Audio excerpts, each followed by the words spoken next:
हर हर महादेव। माता पार्वती की जय। सबसे पहले अपने गुरुदेव के चरणों में प्रणाम करती हूँ। माता गौरा के चरणों में प्रणाम करती हूँ। गणेश कार्तिक दोनों भैया के चरणों में प्रणाम करती हूँ। मेरा प्रणाम स्वीकार हो। और हरिंदर भैया नीलम दीदी को भी चरणों में प्रणाम करती हूँ। मेरा प्रणाम स्वीकार हो। और सभी गुरु भाई बहन हैं जो यूट्यूब फैमिली मेरा वीडियो देखते हैं सुनते हैं, उन लोगों को भी प्रणाम करती हूँ। मेरा प्रणाम स्वीकार हो। तो गुरु भाई बहन सब, आज हम एक शिव चर्चा कथा लाए हैं। कथा बहुत सुंदर है, शुरू से अंत तक सुनिएगा।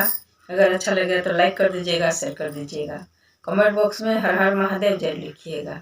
अगर कोई मेरा चैनल में नया कोई देख रहे हैं, पहले सब्सक्राइब कर लीजिएगा, फिर बेल आइकन घंटे को प्रेस कर दीजिएगा। गुरु भाई बहन सब देखिए, जो भी वीडियो हम अपलोड करेंगे उसका नोटिफिकेशन सबसे पहले आपको पास पहुँचेगा। तो चलिए, ज़्यादा बात नहीं करते हुए हम चर्चा कहानी शुरू करने जा रहे हैं। एक शिष्या थी। शिष्या शिव चर्चा में जाया करती थी।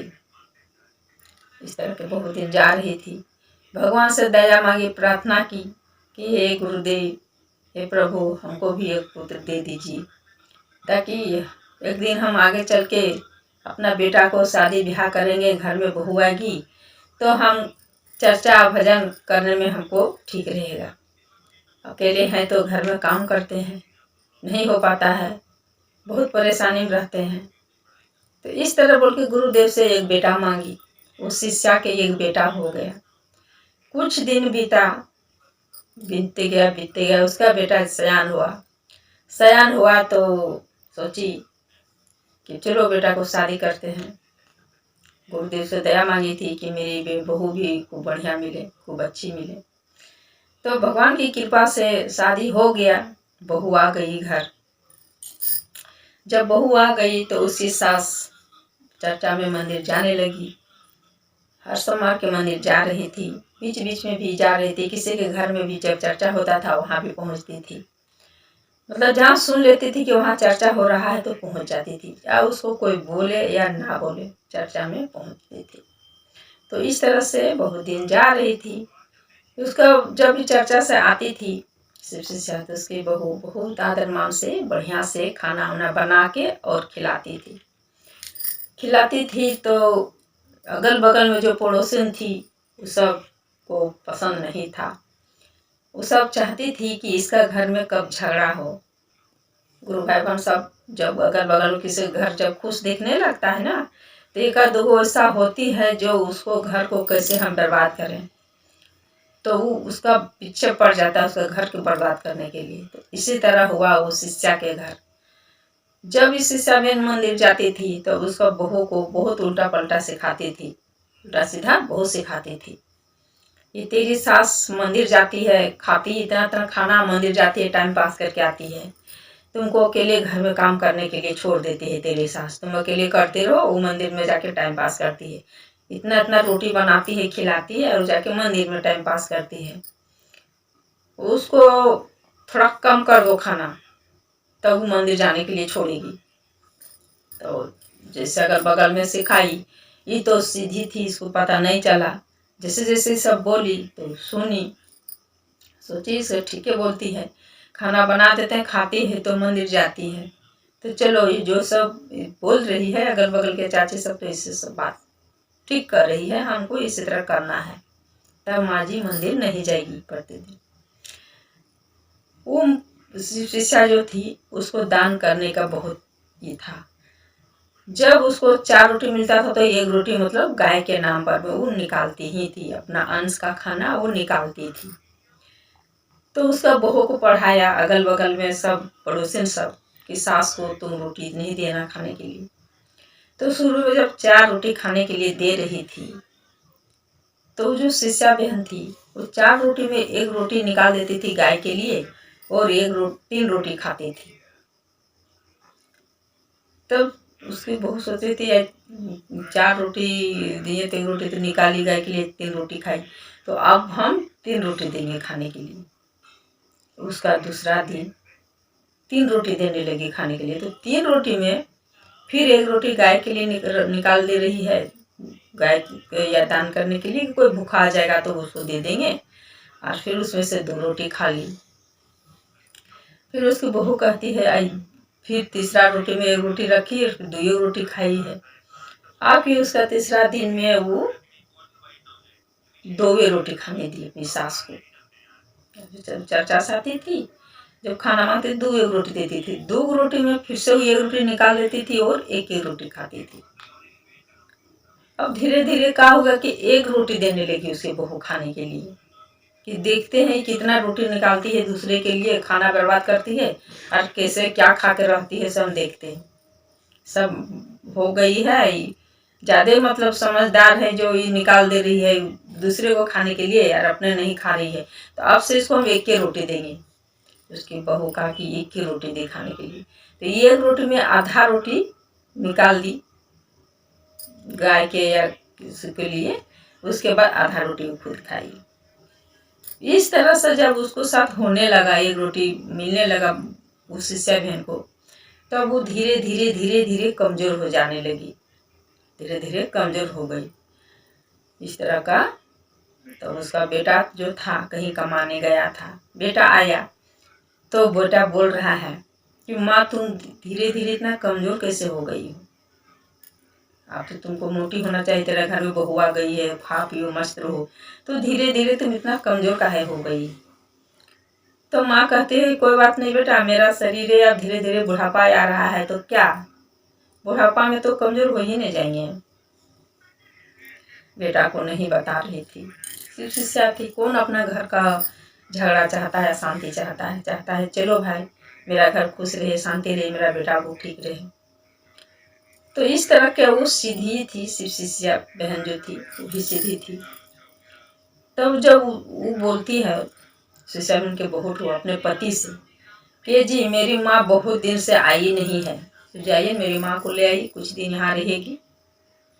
तो ठीक है बुला देते हैं, साथे रहेगी तो मेरी भी माँ रहेगी, साथे आराम से दोनों समधन रहेगी।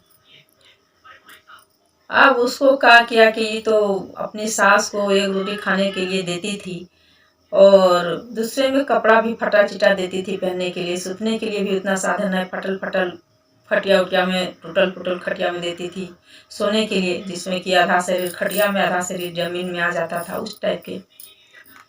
तो जब अपनी माँ को बुलाई तो माँ को खाने के लिए दी, 4 रोटी खाने के लिए दी, बढ़िया से सब्जी दूध सब बढ़िया से परोस के और 4 रोटी खाने के लिए दी अपनी माँ को।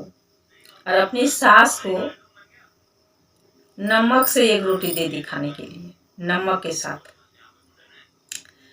तब उस समधी ने उसको कहती है, जो उसकी माँ थी, जो समधी से कहती है, तो खाना दे के चली गई, तो कहती है कि समधिन से ले जाइए, मेरा वाला आप खा जाइए, और वो जो मेरी बेटी दी है खाने के लिए आपको बोला हम खा जाएंगे। तब ये कहती है कि नहीं समधी नहीं, आप इतना दिन के बाद आए हैं तो खाइए, अच्छा है खाइए, हम इतने ही खाएंगे, आप खाइए। अगर हम खा जाएंगे तो तेरी बेटी बोलेगी कि खा गई, अपनी माँ को खाने दिए थे वो खा गई, बोलेगी ना ना आप खाइए। नहीं माने वो, नहीं खाई तो उसका समधिन खा गई।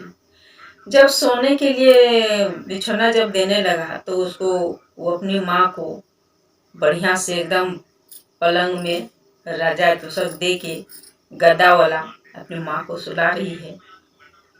अपने पति से कहती है कि मेरी माँ इतना दिन में आई है तो थोड़ा आराम से नहीं रहेगी, अपना बेटी के आई है तो डेली डेली आती है रहती है।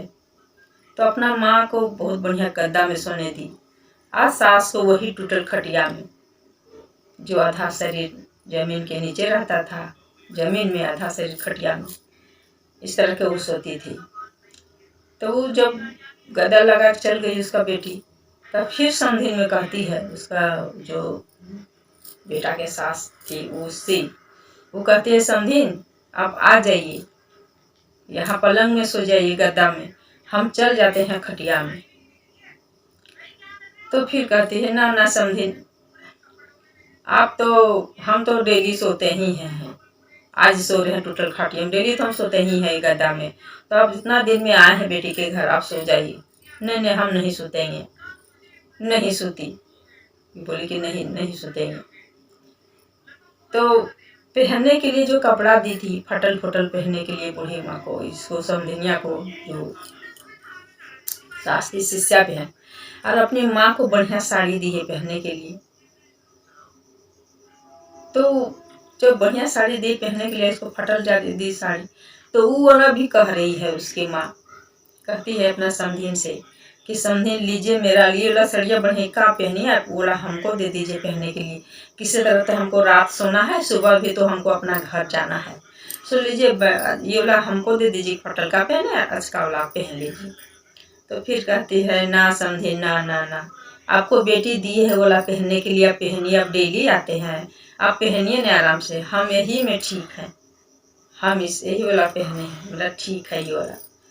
तो उस समधिनिया उसको नहीं मानी, पर हर बात में बोलते, समधिनिया सीधी थी बेचारी, बहुत सीधी थी, तो नहीं मानी। बोली कि जब भी हम बोलते हैं तो समधिन नहीं सुनती है, खाना भी बोले वाला खाइए तो नहीं सुनी, खटिया में बोल रहे सोने के लिए तुझे उसमें नहीं सुन रही, कपड़ा में भी नहीं सुन रही है, तो आज तो हम अपना समधिन को छोड़ेंगे नहीं। वो जबरदस्ती उसका जो भी पहनी थी खींच ली, और ये नयका वाला पहना दी समधिन को, और उसका ला पुराना फटल का खुद पहन ली, पहन के और पलंग में सो गई उसकी माँ, और जो शीशा बहन थी टोटल का खटिया में सो गई। पलंग में सुतने के लिए बोली, जबरदस्ती पलंग में ही लेटा दी गद्दा वाला में, और खुद सुत गई टोटल का खटिया में। जो समधिनिया आई थी वो टोटल का खटिया में सुत गई, यार अपना बेटा के जो माँ थी उसको सुला दी पलंग में। तो कहती अपना पति से कि ए जी जाके दूध ले जाइए, 2 गिलास में दूध कर ली, और 1 गिलास में भर के 1 गिलास में आधा, और जो जिसमें आधा दूध दी थी उसमें जहर डाल दी थी, और भर के था उसमें नहीं डाली थी। तो अपना पति से बोली कि ए जी जाइए दूधवा लेके दे दीजिए, जो भरल है वो दूध मेरी माँ को दे दीजिएगा, और जो आधा है वो दूध अपनी माँ को दीजिएगा, क्योंकि आपकी माँ तो डेली दूध पीती ही है, मेरी माँ कहाँ डेली दूध यहाँ पीती है, पीती है तो अपना घर में पीती है ना, मेरा घर में तो नहीं पीती है, तो हम 1 गिलास दे दी है, मेरी माँ को दे दीजिएगा। उसका पति बोले ठीक है तेरी माँ को दे देंगे। तो ले जाके और पलंग में सरिया तो बदल दी थी, ये सब अच्छा सरिया दे दी थी पहनने के लिए, समधिनिया को फटल का है पहन ली थी, और बेड़वा में भी सुतने के लिए इसको दिया गया था पटला में टुटला में, तो टुटला में खुद ही आके सो गई, और अचका में उसको सुलाई। तब उसको नहीं बुझाया, दे दिए जाके पलंगवा में जो सुतल था उसको दे दिए भरल वाला, और जो खटिया में टुटल का खटिया में थी उसको दे दिए आधा वाला, कि पी के आप लोग सो जाइए। जब पी के सोते हैं तब देखते हैं तो उसकी माँ जो थी टोटल का खटिया में सोती थी, यार बस अचका पलंगवा में सोने के लिए अपना समधिन को बोली थी, तो ये जो दूधवा पी के पी के और जहाँ था दूध में तो मर गई तो ढक ढुक दिया उसको, वो तो सुतले थी पलंग में। तो उसका बीवी बोली कि ये जी आपको माँ रात को दूध पी तो पता नहीं क्या हो गया, तो मर गई है, जिंदा तो नहीं है, वो तो जानी थी इसमें जहर डाले तो मरना ही है, तो ढक उग दिए थे। तो बोले कि ठीक मर गई तो क्या कर पा सकते हैं। उसकी बीवी बोली क्या कर सकते हैं, आप चलिए इसको हम लोग दहवा के आ जाएंगे, फालतू घर में रखेंगे लाश किस लिए, इसको ढक उग के चलिए ले चलिए दहवा के आ जाएंगे। वो कहती है अपना पति से कि इसको बोरा में भरिए और चलिए ले चलिए। तो उसी तरह ढक उग के बोरा में भर लिए, और बोरा में भर लिए तो उसका पति कहते हैं कि बोरावा में तो हमें भर दिए, लेकिन ले कैसे जाएंगे हम, एक काम करो ना तेरा माथा में दे देते हैं, ले चलो। ये बोरा में भर के बांध के और माथा में दे दिए, गंगा के किनारे ले गए। और जब गंगा के किनारे ले गए तो वहाँ उतार दिए और बोले कि अब पानी में दहा देते हैं, इसको हम लोग क्या कर सकते हैं, इतना गंगा में पानी जा रहा है पूरा भर के, तो इसी में दहा देंगे ना चल जाएंगे।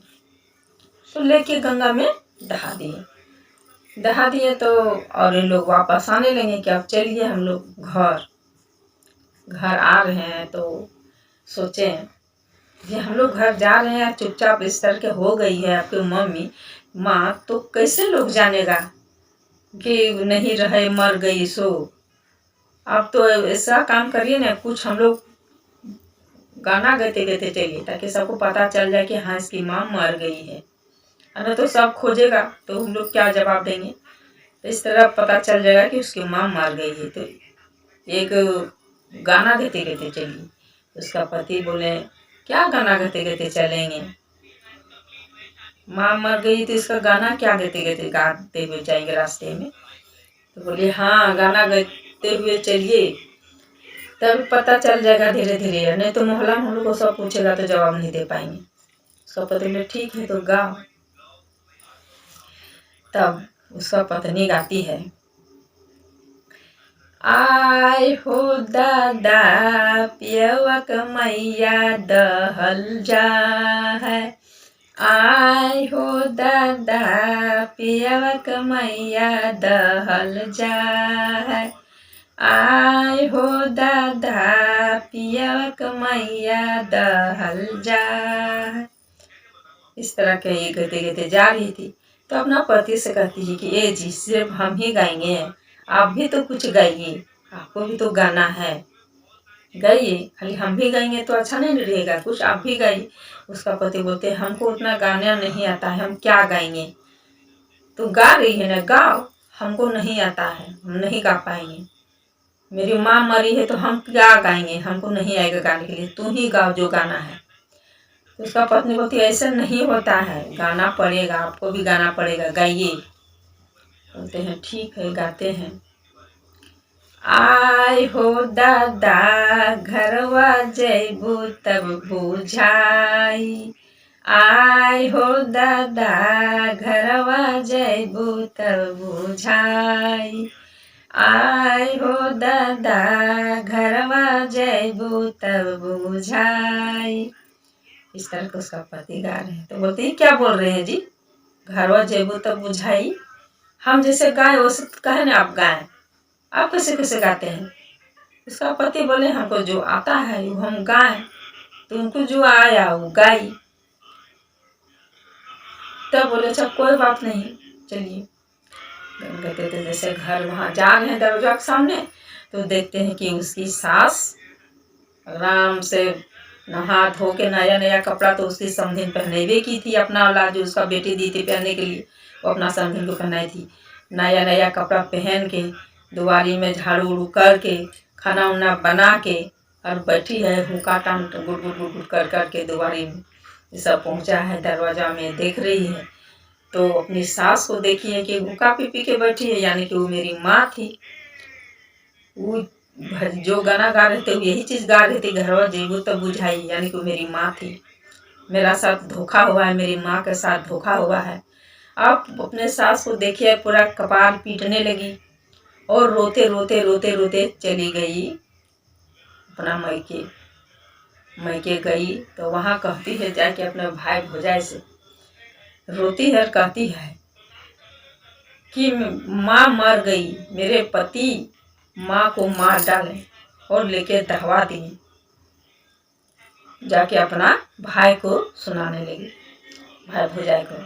तब उसका भौजाई कहती है, इसका कहानी तो सब मालूम था ही, तो उसका भौजाई कहती है कि भाग यहाँ से, तुम अपनी सास को मारने के चक्कर में तुम अपनी माँ को मारी है और दहवा काई है, और कहती है कि ये मार दिया है, सब तेरा चलती से हुआ है, तू की है उसको, निकल यहाँ से, ये घर में तुमको जगह नहीं है, जाओ, जैसा करनी वैसा भरनी। तुम दूसरे के लिए गड्ढा खोद रही थी, गड्ढा में तुम खुद अपनी मम्मी को डाल दी है। दूसरों के लिए गलत सोचता है, गलत खुद उसको मिलता है। इस तरह के उसको भुजा भी डांटी और वहाँ से भगा दी, फिर अपने घर आई। तो कहते हैं देखिए, दूसरे के लिए जो गड्ढा खोदता है, उसकी जो भाभी बोली वो सही बोली, दूसरे के लिए जो गड्ढा खोदता है वो गड्ढा में वही गिरता है, दूसरा और कोई नहीं गिरता है। इसलिए किसी के प्रति बुरा भी नहीं सोचना चाहिए। जो आया है अपना कर्म किस्मत लेके सास थी, मंदिर जा रही थी, कोई गलती नहीं कर रही थी, शिव के चर्चा कर रही थी, शिव शिष्या थी, पर दूसर के बात में, दूसर के बहकावे में आके इतना बड़ा सोच लिए अपनी सास के प्रति कि हम उसको जहर दे के मार देंगे और अकेले रहेंगे, खूब आराम से खाएंगे पिएंगे, मस्त रहेंगे। तो जो यहाँ लिखा है वही मिलेगा, किसी को मार के सुख नहीं मिलता है, इसलिए किसी के प्रति बुरा नहीं सोचना चाहिए। सब वो भगवान लाए हैं, वही लाए हैं, वही ले जाएंगे, दूसरा कोई नहीं ले जाने वाला है। तो चलिए, आज का कहानी मेरा यही समाप्त होता है। उम्मीद करती हूँ कि ये वाला कहानी आप लोगों को सुन के अच्छा लगा होगा। लाइक कर दीजिएगा, शेयर कर दीजिएगा, कमेंट बॉक्स में हर हर महादेव जरूर लिखिएगा। तो चलिए सब मिलके बोलिए हर हर महादेव, माता पार्वती की जय।